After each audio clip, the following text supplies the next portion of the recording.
خیلی معذرت میخوام ببخشید. شما بلدید کارت به کارت کنی؟ بله.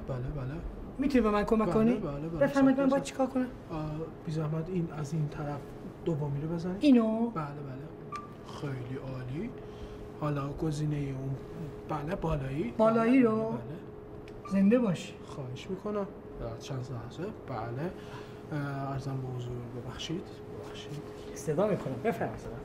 خواهش میکنم. خیلی خوب. معذرت میخوام. جان. امکان داره حریم خصوصی رو رعایت کنید. از قوانین این دستگاه اینه که حریم خصوصی رو رعایت کنید. بله حتما. معذرت میخوام ببخشید. خواهش میکنم.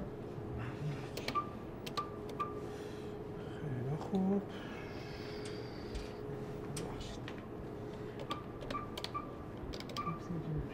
ببخشید زحمت انداختم شما رو. خواهش میکنم. با اجازه. ببخشید. استدا میکنم. زحمت کشید قربان. خیلی ممنونم. ببخشید. آقایی فرمودن. زنده باشه. بله. خوبه که یاد گرفتم. این شد.